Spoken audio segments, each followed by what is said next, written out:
Ngayong araw ay gagawa naman tayo ng masarap na pulutan. Marami na kasi ang nagre-request nito kaya naman pagbibigyan na natin. Masarap naman talaga ang dinakdakan. Talaga namang mawiwili ka pag nakatikim ka nito. Pero unahan na kita, hinay-hinay lang at baka maaga kayong magkita.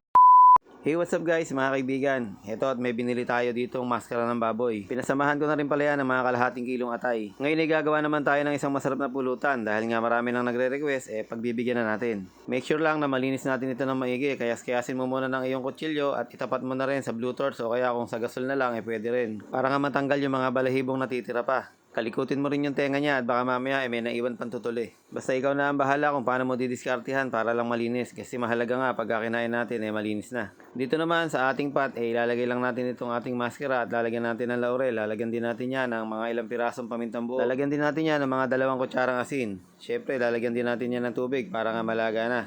Pwede mong hindi ilubog sa tubig yan. Kung bata naman yung nabili mong baboy, okay lang. Lagyan na rin natin ng bawang. Tapos habang pinapakuluan natin yan, mag-prepare lang muna tayo ng mga gagamitin natin sangkap. Kalamansi, tapos sibuyas na pula. Hiwain lang natin ito ng slice o ng pa-slice lang kumbaga. Huwag mo nang pipinuhin, mas okay yung malalaki ang hiwa mo na katulad niyan. Binabati ko nga pala si Marvin Torres ng Kalantipay, Baliwag, Bulacan. Ganon din naman si General Ramirez. Nag-request nga pala nitong dinakdakan. Binabati ko rin si Louie Herona. Siya ay from Sampaloc, Manila. Salamat din kay Rosendo Tamayo ng Ilocos Norte. Ganon din naman kay Marilyn Grepal from San Isidro, Rodriguez, Rizal. Thank you rin kay Maria Cristina Divina Garcia. Siya naman ay from Davao City.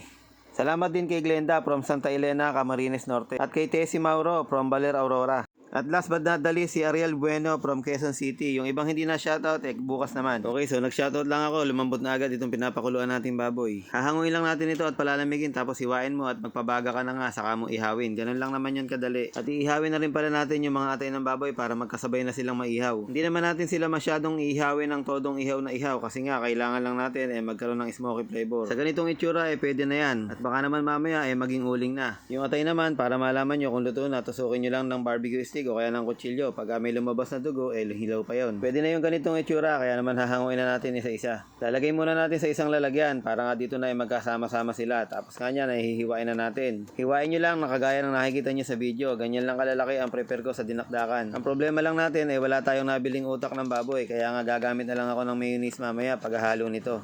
Ang kailangan kasi dito sa lugar namin mag-aabiso ka na sa mga matadero para nga ipagtabi ka nila ng utak ng baboy. Kasi naranasan ko na nung dating nagluto ako ng dinakdakan. Pagdating ko sa palengke, kada tanong ko ng ate, may utak ka ba? Sasagot nila, wala. Tapos lipat ako ng lipat ng tindahan, sasabihin lang nila, wala silang utak. Kaya nga nadala na ako. So ayun, nilagay ko na nga yung luya, nilagay ko na rin yung kalamansi juice, nilagay ko na nga yung toyo, at nilagyan ko na rin ng siling haba at saka siling pula. Tansya-tansya lang naman yung ginawa ko, saka ito na nga yung mayonnaise. Kung bibili naman kayo ng mayonnaise, sikapin nyo yung masarap ang bilhin nyo at wag yung mga mumurahin lang kasi nga, ang pangit ng lasa nun. Or kung gusto nyo naman gumawa na lang ng mayonnaise, napakadali lang. At disclaimer lang sa mga magagaling talagang gumawa ng dinakdakan, hindi po ito yung authentic, kaya kung ano yung nakikita nyo pagpasensyahan nyo na. At dito nga ilalagay ko na nga yung hiniwa nating sibuyas. So kailangan talaga maraming sibuyas para mas masarap. Pampautog daw kumbaga. Well, iba naman talaga pag sinabing maraming sibuyas, lalo na pagka nagpi-fishball yung napakaraming sibuyas sa ibabaw ng sausawan, tapos bibili ka lang ng 2 pirasong fishball, sasalukin mo. Parang lugi pa yata yung tindahan ni Manong. At ayun, pinahabulan ko lang ng ilang patak ng seasoning para nga may dagdag aroma pa at lasa. So ito na yung ating finished product. Talaga namang mapapadakdak ka sa sobrang sarap nito. Hindi ko talaga mapigilang hindi tikman, kaya naman isang kutsara lang para sa tagumpay nating lahat. Maraming salamat. I love you all.